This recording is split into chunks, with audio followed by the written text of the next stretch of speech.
Without sand, यानी कि sand को नहीं आने देता है, सिर्फ वाटर वहाँ पे फिल्टर होता है। और उसके साथ वो जो मड है वो मड भी फिल्टर के अंदर रुक जाते हैं। तो यहाँ पे हमारा जो सैंड फिल्टर है, होप आपको समझ में आया होगा। ये सैंड फिल्टर के बाद जो आता है हमारा, ये है कार्बन फिल्टर। अभी ये कार्बन फिल्टर क्या है? तो सैंड फिल्टर हमने समझा, सैंड यानी कि रेती, और यहाँ पे इसका भी वैसा ही कुछ है, कार्बन यानी कि कोयला। तो देखते हैं कार्बन फिल्टर में कैसा फंक्शन है और वहाँ पे हम कार्बन फिल्टर से क्या बेनिफिट लेते हैं, यानी कि वाटर से क्या रिमूव करते हैं। तो आप यहाँ पे देख सकते हो कार्बन फिल्टर का एक्चुअल में यहाँ पे डिजाइन है। आप यहाँ पे देख सकते हो उसका फिल्टर कैसा होता है। इसका एक टैंकी होती है, तो ये टैंकी में हमने क्या कर दिया है, इसके अंदर कार्बन भर दिया है। तो कार्बन कौन सा होता है मैं आपको बता देता हूँ। फिलहाल हम देख लेंगे स्ट्रक्चर का। ये जो है कार्बन फिल्टर के अंदर का जो कार्बन होता है, उसकी क्वालिटी अगर खराब हो जाती है तो यहाँ पे मेन होल है, यहाँ से हम उस कार्बन को रिमूव कर देते हैं। और यहाँ पे आपको मेन होल दिख रहा होगा, यहाँ से हम फिलअप करते हैं, यानी कि वहाँ से डाल देते हैं इसके अंदर। सेम इसके अंदर नोजल भी वैसा ही होता है फ्रेंड। आप यहाँ पे देख सकते हो, यहाँ से नीचे नोजल है, यहाँ से ये नोजल से हमारा प्योर वाटर जो है ये पास होता है। आप यहाँ से देख सकते हो, यहाँ से हमारा वाटर आउट हो जाता है। तो यहाँ पे कार्बन फिल्टर के अंदर क्या क्या मटेरियल होता है, मोस्टली इसका मेन काम जो है कार्बन फिल्टर। तो सबसे पहले यहाँ पे कोल होता है, एंथ्रासाइट कोल। एंथ्रासाइट कोल यानी कि क्या है, ये जो कोल है बहुत ही हाई क्वालिटी का कोल है, ए ग्रेड का कोल है। इससे अच्छा कोल नहीं होता है, ये सबसे अच्छा कोल है। तो इस कोल के ऊपर कुछ प्रोसेस होता है और वो प्रोसेस किया हुआ कोल उसको क्रश करते, यानी कि उसके एक लिमिटेड साइज होती है, 2 mm 3 mm, वो साइज वाला एक साइज का कोल इसके अंदर डाला जाता है। उसके बाद सिलिका भी डाला जाता है, उसके बाद एल्यूमिनिया भी डाला जाता है, और उसके बाद मैग्नेटाइट भी इसके अंदर डाला जाता है। तो सबसे पहले कौन सा होता है, मैग्नेटाइट होता है, उसके बाद एल्यूमिनिया होता है, उसके बाद सिलिका, और उसके बाद एंथ्रासाइट कोल होता है। स्टेप बाय स्टेप क्यों डालते हैं, क्योंकि आपको मैंने पहले ही बता दिया कि ये डेंसिटी के हिसाब से वहाँ पे उनकी जगह ले लेते हैं। जो सबसे नीचे है उसकी डेंसिटी ज़्यादा है, जो उसके ऊपर उसकी थोड़ा सा कम है, और ये थोड़ा सा कम है। कोल का जो डेंसिटी है सबसे इन सब मटेरियल से कम है, इसलिए सबसे ऊपर हमारा जो होता है कोल होता है। इस बेड के अंदर कोल के अलावा ग्रेवल स्टोन भी होता है। एज पर कंपनी रिक्वायरमेंट होती है, उनकी जो क्वालिटी उसको ज़्यादा ही अच्छा चाहिए उस कंपनी को, तो वो ज़्यादा मटेरियल इसके अंदर डालती है। तो यहाँ पे मोस्टली कार्बन होता है। ये कार्बन क्या काम करता है हम देखेंगे। तो यहाँ पे हम देखेंगे carbon filter function. Carbon filter के अंदर क्या क्या होता है, वाटर से वो क्या निकालता है। Carbon filter is a component use in DM plant for removing oil content suspended gases mainly chlorine from water. यानी कि कार्बन फिल्टर के अंदर जो ऑयल कंटेंट होते हैं, ऑयल जैसे कि ग्रीस हो गया, हमारा कंपनी का अंदर का ऑयल हो गया, डीजल रॉकेल जो कुछ भी हो गया, वैसे कंटेंट कोल क्या करता है, ऑब्जॉर्ब कर लेता है, यानी कि अपने में वो खींच लेता है। और जो मेनली हम निकालते हैं क्लोरीन गैसेस। तो ये जो गैसेस होती है फ्रेंड, ये हम क्यों निकालते हैं, आगे जो हमें करना है वाटर के साथ वो करना है रिएक्शन। वो जो रिएक्शन है आयन एक्सचेंज का रिएक्शन है। तो उस रिएक्शन के अंदर एक क्लोरीन गैस नहीं चाहिए होता है। अगर क्लोरीन गैस आ गई तो हमें वहाँ पे रिएक्शन करने को नहीं मिलेगा, इसलिए मेनली हम यहाँ पे कार्बन फिल्टर के अंदर क्लोरीन गैस निकालते हैं। उसके साथ साथ दूसरा भी हमें बेनिफिट होता है, जैसे कि ऑयल कंटेंट, ग्रीस वगैरह, ऐसा जो कुछ भी होता है ये भी इसके अंदर ऑब्जर्व कर लेता है। तो यहाँ पे कार्बन फिल्टर का ये काम होता है। तो आप यहाँ पे होप समझ में आया होगा कि कार्बन फिल्टर के अंदर क्या निकलता है। दूसरी बात मैं आपको ये भी बता दूं, कार्बन फिल्टर के अंदर हमारा जो वाटर का जो क्वालिटी होती है, कलर होती है, वाटर के अंदर जो स्मेल होता है, वो भी वहाँ पे कार्बन फिल्टर ऑब्जर्व कर लेता है, यानी कि उसकी जो क्वालिटी है बढ़ा देता है। यानी कि वाटर के अंदर जो भी स्मेल आती है वो स्मेल कम कर देता है, और उसका क्लैरिटी जो है वाटर का वो भी बढ़ा देता है, अच्छा से थोड़ा सा कर देता है। ये सब काम हम कार्बन फिल्टर के अंदर करते हैं। तो नेक्स्ट जो आता है हमारा अभी कैटायन बेड। तो ये कैटायन बेड क्या है, इसका फंक्शन क्या है, ये भी हम देखेंगे। इसका service flow top to bottom ही है, यहाँ पे आप देख सकते हो। सब बेड का मैंने जो सर्विस फ्लो बताया है वो टॉप टू बॉटम बताया है। हो सकता है किसी किसी प्लांट में बॉटम टू टॉप हो, कोई प्रॉब्लम नहीं, लेकिन रिएक्शन वही होने वाली है। तो यहाँ पे आप देख सकते हो कैटायन बेड को समझने से पहले कुछ बेसिक चीज़ें आपको समझना बहुत ज़रूरी है। तो यहाँ पे कैटायन बेड को हम केमिकल यूज करते हैं HCl यानी कि हाइड्रोक्लोरिक एसिड, या फिर H2SO4 सल्फ्यूरिक एसिड भी हम इसको यूज करते हैं। तो यहाँ पे हमने एग्जाम्पल के लिए HCl लिया है यानी कि हाइड्रोक्लोरिक एसिड। तो इसका काम क्या है, अभी ये हाइड्रोक्लोरिक एसिड जो है यहाँ पे उसका जो pH होता है 1 होता है। तो यहाँ पे आप देख सकते हो pH का मैंने यहाँ पे ग्राफिक्स बताया है। तो हमारा pH क्या है ये समझ लेंगे पहले। तो न्यूट्रल है यहाँ पे, तो ये न्यूट्रल पे यहाँ पे pH कितना आ रहा है 7। अभी ये न्यूट्रल क्या है, न्यूट्रल का मतलब यह होता है वो एसिड भी नहीं है और अल्कलाइन भी नहीं है, यहाँ पे दोनों साइड से वो स्टेबल है, तो उसको हम बोलते हैं न्यूट्रल। और फ्रेंड आपको एक बात बता दूं, हम जो वाटर ड्रिंक करते हैं वो भी हमारा वाटर जो होता है वो न्यूट्रल होता है, वही वाटर हम ड्रिंक करते हैं। अगर 7 के नीचे यहाँ पे pH जाता है तो वो एसिडिक फॉर्म हो जाता है, और 7 के ऊपर अगर जाता है तो वो अल्कलाइन फॉर्म हो जाता है। तो हम जो pH काउंट करते हैं 0 से लेके 14 तक pH हम काउंट कर सकते हैं। तो यहाँ पे आप देख सकते हो pH रेंज मैंने बताया है। जो एसिड जो है ये एसिड का रेंज है pH 1 होता है, यानी कि ये एसिड फॉर्म है। तो यहाँ पे ये जो pH मैंने बताया है ये pH के ऊपर हमारा ये जो बेड है ये रनिंग होता है, यानी कि चलता है।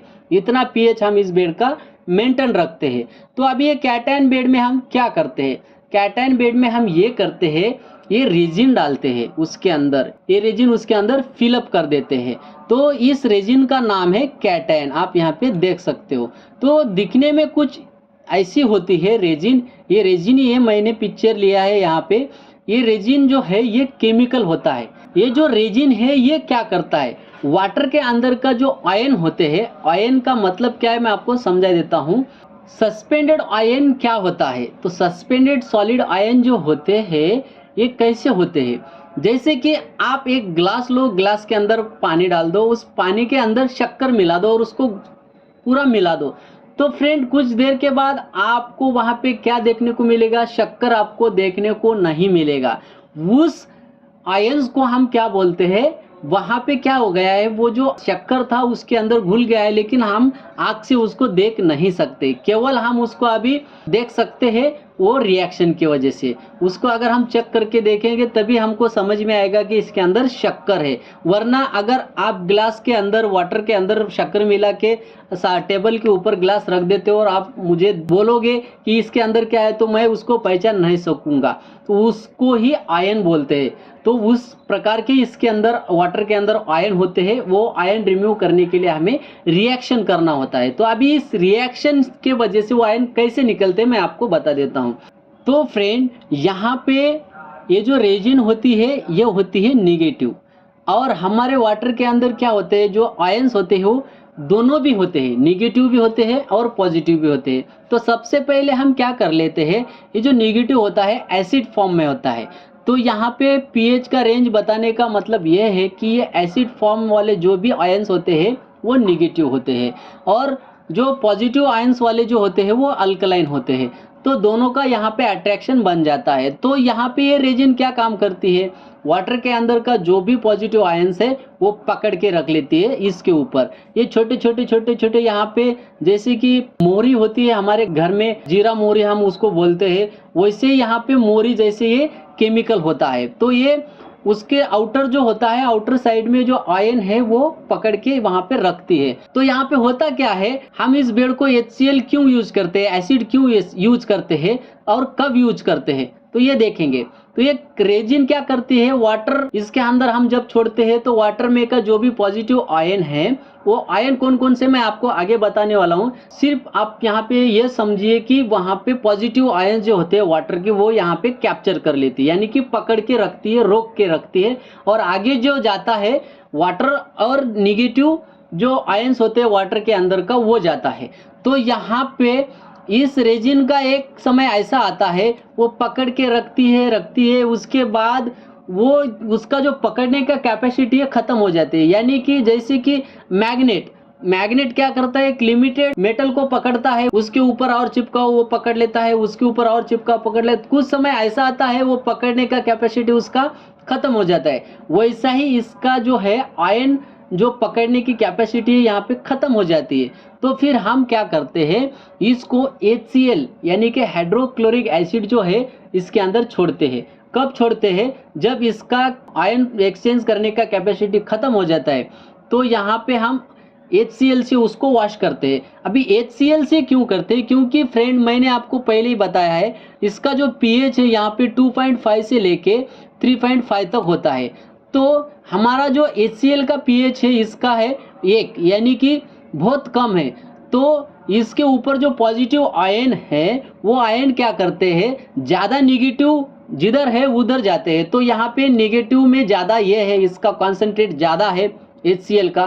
तो यहाँ पे क्या होता है, उस रेजिन के ऊपर का जो भी आयन चिपका हुआ है हम क्या करते हैं उसको बाहर निकाल देते हैं। इसी को हम बोलते हैं रीजनरेशन, यानी कि रेजिन को फ्रेश कर देते हैं। ये रेजिन जो होती है फ्रेंड जल्दी से जल्दी खराब नहीं होती है। इसका जो इफिशियंसी होता है 1 साल में 1% से इसकी इफिशियंसी कम होती है। तो यहाँ पे अगर हम अच्छे से इस रेजिन का ख्याल रखते हैं तो इसका जो इफिशियंसी हम बढ़ा सकते हैं, यानी कि 10 साल 20 साल 30 साल तक ये चल सकती है अगर हम अच्छे से इसका ख्याल रखें। तो इसका क्लीनिंग वगैरह, इसको बहुत सारे आगे बहुत कुछ इसके ऊपर प्रोसेस होता है, वो धीरे धीरे हम देखेंगे। सबसे पहले हम यहाँ पे ये समझ लेंगे कि रिएक्शन कैसी होती है। तो फ्रेंड इसके ऊपर जब आयन चिपक जाते हैं हम उस आयन को HCl के मदद से बाहर निकाल देते हैं। यानी कि अभी क्या हो जाता है, जब आयन बाहर निकल जाता है तो रेजिन फिर से ये फ्रेश हो जाती है, और उसके बाद और हम इसके अंदर वाटर छोड़ते हैं तो आयन एक्सचेंज करना फिर से स्टार्ट कर देती है। तो यहाँ पे आप देख सकते हो कि निगेटिव रेजिन जो होती है यहाँ पे पॉजिटिव जो आयंस होते हैं वो पॉजिटिव आयंस का यहाँ पे मैंने आपको नाम बताया है। जैसे कि वाटर के अंदर हम नमक भी डाल सकते हैं वो भी घुलता है, वाटर के अंदर हम शक्कर भी डाल सकते हैं वो भी घुल जाता है। वैसे ही वाटर के अंदर घुलने वाले जो आयंस होते हैं ये होते हैं कैल्शियम, आयरन होता है, मैग्नीशियम होता है, मैग्नीज होता है, पोटेशियम होता है और सोडियम भी होता है। तो ये सब यहाँ पे आयंस इस कैटायन बेड के अंदर निकलते हैं। तो फ्रेंड होता क्या है, जो सेकंड क्लास बॉयलर ऑपरेटर है, फर्स्ट क्लास बॉयलर ऑपरेटर है, उनको क्या होता है कभी भी जो मिलता है डीएम के बारे में सीखने में, रिएक्शन के बारे में, तो जैसे कि यहाँ पे देख सकते हो आप Ca2+ यहाँ पे ऐसा रिएक्शन मिल जाता है। तो Mg क्या है, Mn क्या है, K क्या है, Na क्या है, ये हमें समझ में ही नहीं आता है। क्यों नहीं आता है, क्योंकि हमारा जो एजुकेशन है ये केमिस्ट का एजुकेशन नहीं है। इसका जो रिएक्शन है वो केमिस्ट करता है। अगर आपको इसके बारे में रिएक्शन फुल्ली चाहिए तो आप मुझे कम से कम 50 कमेंट कीजिए, तो मैं इसके ऊपर रिएक्शन के ऊपर आपके लिए वीडियो बनाऊंगा। लेकिन फ्रेंड इस रिएक्शन को समझने के लिए या फिर रिएक्शन आपको समझने के लिए आपको बहुत सारा स्टडी करना पड़ेगा। अगर ये कैल्शियम है, कैल्शियम का Ca2+ आता है, तो कैल्शियम का एटॉमिक नंबर क्या है, ये कौन से ब्लॉक में आता है, ये block element, B block element, बहुत सारा इसके ऊपर कैलकुलेशन होता है। अगर आपको चाहिए तो कम से कम 50 कमेंट आने के बाद ये रिएक्शन मैं आपको समझाऊंगा। तो ये रिएक्शन से हमें मतलब नहीं है, हमें मतलब ये है कि यहाँ पे कैटायन के अंदर कौन सा कंटेंट निकलता है, वाटर के अंदर का जो भी आयंस है वाटर के अंदर वो कौन से है मैंने आपको पूरा यहाँ पे बताया है। ये जो है ये पॉजिटिव आयंस है, नेगेटिव मैं आपको आगे बताने वाला हूँ। तो ये सब अगर आपको पता है तो कोई प्रॉब्लम नहीं, और मैंने डायरेक्ट आपको यहाँ पे रिएक्शन भी बता दिया तो आपको कुछ समझ में नहीं आने वाला है, और वो रट्टा मार के आपको कोई फायदा नहीं है। लेकिन आप अगर ये समझते हो तो कौन सा भी इंटरव्यू में आप बोल सकते हो कि रिएक्शन का काम मेरा नहीं है। लेकिन मैं आपको इतना बता सकता हूँ कि वाटर के अंदर का जो भी सॉलिड सस्पेंडेड आयंस है वो हम आपको बता सकते हैं कि कौन कौन से हैं और वो कैसे निकलते हैं और क्यों निकलते हैं। तो क्यों निकलते हैं फ्रेंड आपको पता है, क्योंकि ये रेजिन जो है ये नेगेटिव है और ये आयंस पॉजिटिव है, इसलिए नेगेटिव रेजिन उसको कैप्चर कर रही है, यहाँ पे ये रिएक्शन हो रही है। तो हमारा डीएम का रिएक्शन कौन सा है, कोल्ड रिएक्शन है। तो देखते हैं आगे। आप यहाँ पे क्या हो गया फ्रेंड, कैटायन जो है रिमूव आयन फ्रॉम वाटर, कौन सा आयन निकालती है, यहाँ पे पॉजिटिव आयंस निकालती है। तो निगेटिव जो आयंस है वो वाटर के साथ आगे चला गया है। आगे कहाँ पे वो अटकते हैं देखते हैं चलिए। तो यहाँ पे आप देख सकते हो डिगैसर टैंक। अभी ये डिगैसर टैंक क्या करता है, यहाँ पे मैंने आपको बता भी दिया है, CO2 रिमूव करता है। तो यहाँ पे आप देख सकते हो हमारा दूसरा बेड आ गया एनायन। अभी एनायन का फंक्शन क्या है आप देख सकते हो, यहाँ पे सेम कैटायन का मैंने जैसे बताया है वैसा ही इसके अंदर फंक्शन है। और इसके अंदर सिर्फ डिफरेंट इतना है कि ये जो रेजिन है ये है पॉजिटिव और इसका जो केमिकल हम यूज करते हैं हम इसको करते हैं अल्कलाइन।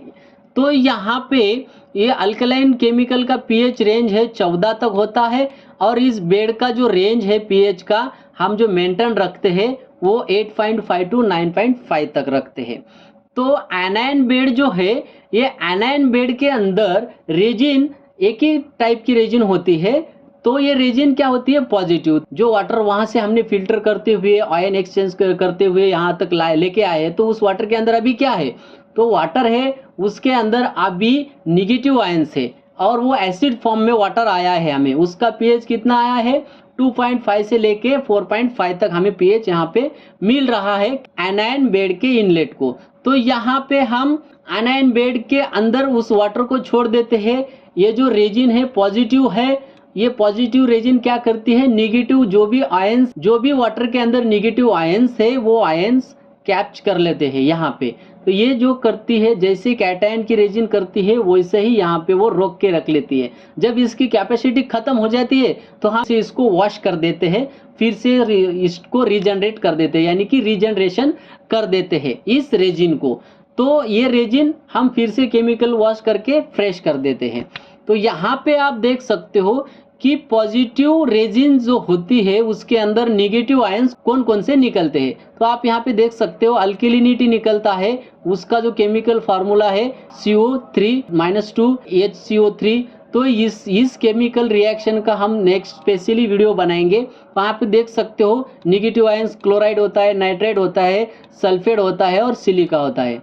तो मोस्टली यहाँ पे नेगेटिव आयन जो है एनायन रेजिन निकलता है और पॉजिटिव आयन जो है वो कैटायन रेजिन निकलता है।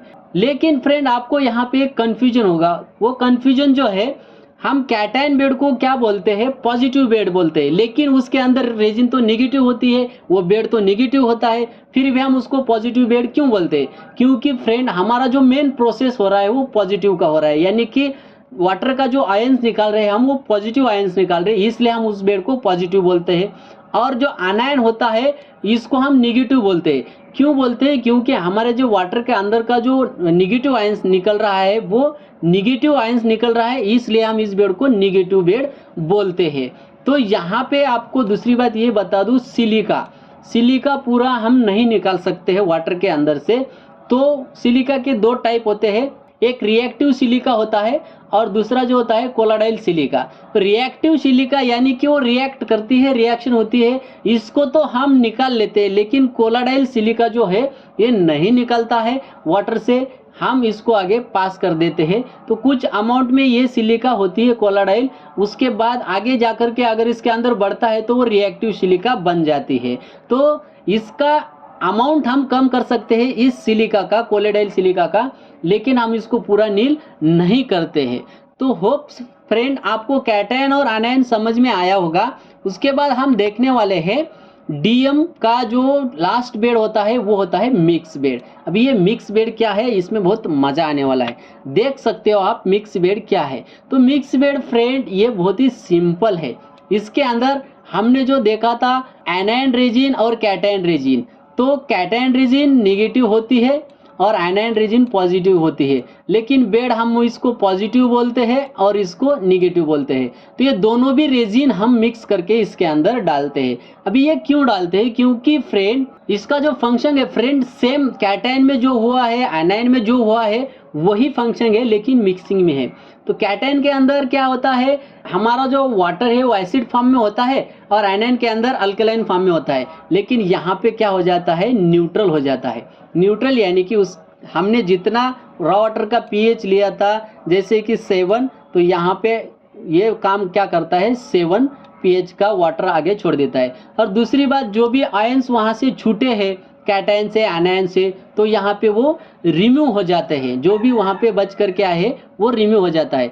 तो मोस्टली मिक्स बेड क्या काम करता है, वाटर को न्यूट्रल बनाता है और जो भी आयंस वहाँ से छूट करके आए बच करके आए वो यहाँ पे रिमूव कर लेते हैं। तो इसको हम इंजेक्शन यानी कि इस रेजिन को कैसे हम ये करते हैं, वॉश करते हैं। इसका जो अगर रेजिन का कैपेसिटी खत्म हो जाता है तो हम इसको एसिड से भी रिजनरेट करते हैं और कॉस्टिक से भी रिजनरेट करते हैं। तो कॉस्टिक से कौन सी रेजिन हम रिजनरेट करते हैं, आयनाइन, और एसिड को कौन सी करते हैं, कैटायन। तो आप यहाँ पे देख सकते हो एसिड नीचे है यानी कि कैटायन नीचे है और कॉस्टिक ऊपर साइड वाला है, तो यहाँ पे आयनाइन ऊपर वाली साइड में है। तो यहाँ पे एक ही बेड के अंदर दोनों रेजिन होती है और वो डेंसिटी के डिफरेंट के वजह से हम उसको सेपरेट कर लेते हैं। और इसको जब रिजनरेट करते हैं तो हम उसको सेपरेट करके ही रिजनरेट करते हैं। सेपरेट कैसे करते हैं, बैकवर्ड दे करके डेंसिटी के वजह से आयनाइन ऊपर आ जाता है और कैटायन नीचे हो जाता है। कैटायन का जो डेंसिटी है वो ज़्यादा होता है। तो सेपरेट हो जाने के बाद हम यहाँ से केमिकल डालते हैं HCl और यहाँ से बाहर निकालते हैं। और कास्टिक का जो है यहाँ पे ऊपर से फीड कर देते हैं। आप यहाँ पे देख सकते हो स्ट्रेनर मैंने आपको बताया था, इस तरह के स्ट्रेनर होते हैं और यहाँ से मिडल से हम इसको रिमूव कर देते हैं। वॉशिंग करके हम इसको लाइन पे फिर से लेते हैं। तो लाइन पे लेने से पहले हम इस रेजिन को ईयर ब्लोअर के मदद से मिक्स कर देते हैं और यहाँ पे इसको ऑनलाइन ले लेते हैं। तो यहाँ पे होप आपको ये DM प्लांट समझ में आया होगा। रिएक्शन के बारे में हम अगला वीडियो बनाएंगे, लेकिन आपका कमेंट का इंतजार करेंगे। कम से कम 50 कमेंट होना चाहिए कि रिएक्शन के ऊपर वीडियो बनाओ, तभी मैं आपको रिएक्शन के ऊपर वीडियो बनाऊंगा। लेकिन फिर भी फ्रेंड आपको ये समझ में आया, ये भी बहुत बड़ा है, क्योंकि फ्रेंड इसके अंदर का रिएक्शन जो होता है, रिएक्शन के ऊपर रट्टा मार के कोई फायदा नहीं है। रिएक्शन हमें करने को नहीं आएगा क्योंकि हमारा एजुकेशन उतना नहीं होता है। 10th पास या 12th पास में रिएक्शन हमें समझ में नहीं आने वाली है। अगर आपको रिएक्शन सीखना है तो आप मुझे कमेंट में बताइए। रिएक्शन के हम बेसिक से रिएक्शन को सीख लेंगे और DM का ही नहीं, अगर आपको कौन सा भी रिएक्शन करना हो तो उसका कैलकुलेशन आपको कैलकुलेशन करना आना चाहिए, ऐसा हम रिएक्शन सीखेंगे। तो यहाँ पे आप देख सकते हो कि वाटर के अंदर का जो भी मिनरल्स होते हैं हम इसको मिनरल्स बोलते हैं। तो ये इतने सारे वाटर के अंदर का हम निकालते हैं। ये जो मिनरल्स दिख रहे हैं आपको, ये निगेटिव है और ये पॉजिटिव है, दोनों मिला करके हम इस मिक्स बेड के अंदर निकाल सकते हैं। लेकिन यहाँ पे आपको ये समझना है कि निगेटिव आयंस हमने आयनाइन में निकाला है और पॉजिटिव आयंस हमने कैटायन में निकाला है। उनसे जो भी छूट करके आयंस आया है वो MB में निकालते हैं। तो मोस्टली यहाँ पे रॉ वाटर के अंदर इतने सारे मिनरल्स होते हैं, ये मिनरल्स हम निकालते हैं और MB का pH जो होता है यहाँ पे 6.5 to 7.5 आउटलेट। तो फ्रेंड आप यहाँ पे मेन पॉइंट पे हम आ गए हैं, सॉफ्ट वाटर। सॉफ्ट वाटर किसको बोलते हैं, इसी को सॉफ्ट वाटर बोलते हैं जिसके अंदर कुछ भी नहीं होता है। ब्लाइंड वाटर किसको बोलते हैं, इसी को ब्लाइंड वाटर बोलते हैं। जो कुछ भी DM का वाटर बाहर आउट हो जाता है उसको ब्लाइंड वाटर बोलते हैं। उसके अंदर मिनरल्स नहीं है, सॉलिड नहीं है, कुछ भी नहीं है, तो उसको हम ब्लाइंड वाटर बोलेंगे। वो अंधा हो जाता है वाटर, वो स्मूथ सॉफ्ट हो जाता है। तो इसी वाटर को हम सॉफ्ट वाटर बोलते हैं, ब्लाइंड वाटर बोलते हैं और डीमिनरलाइज वाटर बोलते हैं। डीमिनरलाइज वाटर यानी कि डी यानी कि पूरा निकाल दिया, मिनरल्स पूरा निकाल दिया। विदाउट मिनरल वाला वाटर हम उसको बोलते हैं डीमिनरलाइज वाटर। मिनरल्स यानी कि ये जो मैंने बताया है सस्पेंडेड सॉलिड आयंस, इसको ही मिनरल्स बोलते हैं।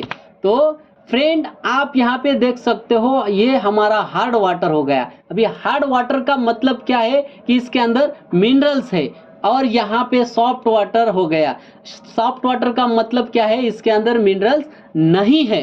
तो आपको अगर प्रैक्टिकली यहाँ पे ये देखना है, एक्सपेरिमेंट करना है, तो आप डीएम वाटर के साथ कर सकते हो। जो भी जहाँ भी डीएम वाटर आउट होता है वो वाटर लीजिए, आपके हाथ को साबुन लगा लीजिए और डीएम वाटर से धोइए। आपके हाथ का साबुन नहीं निकलने वाला है। क्यों नहीं निकलने वाला है? क्योंकि उसके अंदर मिनरल्स नहीं है, साबुन के साथ रिएक्ट नहीं करेंगे। वो ब्लाइंड वाटर है, उसको कुछ समझ में नहीं आता है, वो किसी के साथ रिएक्ट नहीं करते। तो इसका बेनिफिट बॉयलर में ये होता है कि वहाँ पे बॉयलर के मेटल के ऊपर कोई रिएक्ट नहीं होता है डीएम वाटर से, तो वहाँ पे करोजन, पिटिंग, इरोजन वगैरह बॉयलर के अंदर नहीं होता है। अगर डीएम वाटर होता है तो नहीं होता है, और वहाँ पे बेनिफिट ये होता है कि हमारा बॉयलर का लाइफ बढ़ जाता है। तो होप फ्रेंड, ये जो डीएम प्लांट के बारे में हमने देखा है, सॉफ्ट वाटर के बारे में हमने देखा है, होप आपको समझ में आया होगा। अगर ये वीडियो अच्छा लगे तो वीडियो को लाइक करो, कमेंट भी करो फ्रेंड, आपको क्या इसमें डाउट है और मैं आपको बताने की कोशिश करूंगा।